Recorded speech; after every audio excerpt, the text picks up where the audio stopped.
Okay, given the following facts, find the value of a, b, and c. All right, so we've got y in terms of a, b, and c there. You can see 8x to the power 5 plus bx plus c. And they actually tell you what the second derivative is. They say, look, d2y by dx squared is 20x cubed. And then they give you some conditions, right? They say, look, when x is 0, y is 5. When x is 1, y is 9. Now, you might be wondering, what on earth am I meant to do? Okay, but first of all, if you take the third bullet point here, okay, notice it says, look, when x is 0, y is 5. So you can put that into the actual curve here, right? And yeah, y is 5, so we can put that in. And x is 0, isn't it? So if x is 0, that will go, won't it? Because you'll have a times 0 to the power 5, which is just 0. Plus then b times 0 plus c. So all of this goes, all of this is 0. So that means we're left with 5 equals c. Okay, so therefore we know now what c is. So we can rewrite this now. We can say, look, well, that means then y is equal to ax to the power 5 plus bx plus 5. Okay, so it's good when they tell you when x is 0, because it's all of this sort of disappears and you can work out what that constant is. All right, they do give you other conditions as well, right? And that might help. But in that last bullet point there, look, x is actually 1, right? So we might not be able to work out now what a and b is. Let's just try it. We could like put x is 1, y is 9. So in here we'd have 9 equal to x is 1. Now if x is 1, that'll be 1 to the power 5. So it'll be a times 1 to the power 5, which is just a. B times 1, which is b, plus 5. Okay, so then, we could take that 5 over. So 9 minus 5 equals a plus b. So then 4 will be a plus b.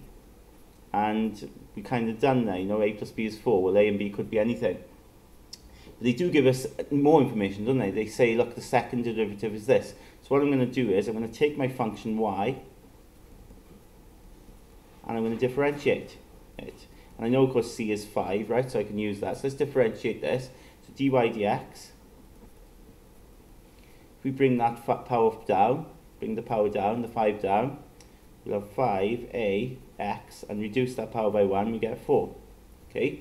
So don't worry about the a, right? The a is just a constant. You still bring that 5 down and times, but reduce that power by 1.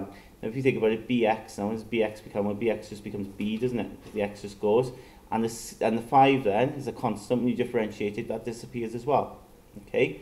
So let's get going again, because remember in the question we've got the second derivative given to us. So let's do d2y by dx squared. Okay? So when you do the second derivative, you bring the 4 down and times. So you get 4 times 5 is 20, ax, and then reduce that by 1, you get 3. Okay? And then you've got this plus b on the end. Now, plus b, it's just like b is going to be a number, isn't it? B is going to be a value. There's no x next to it. So if b is a number, when you differentiate it, it just goes, isn't it? It disappears. So you're just left with this.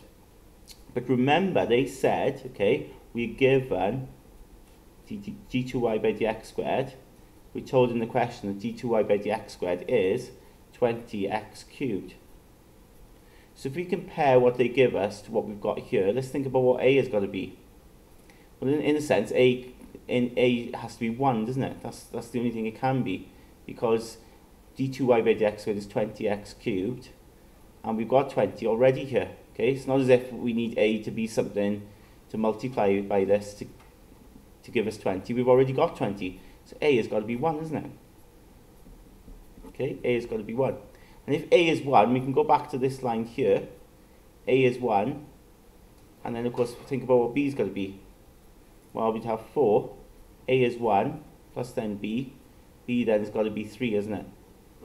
Okay, b has got to be 3. And we've worked out there my a, b, and c by using those different approaches.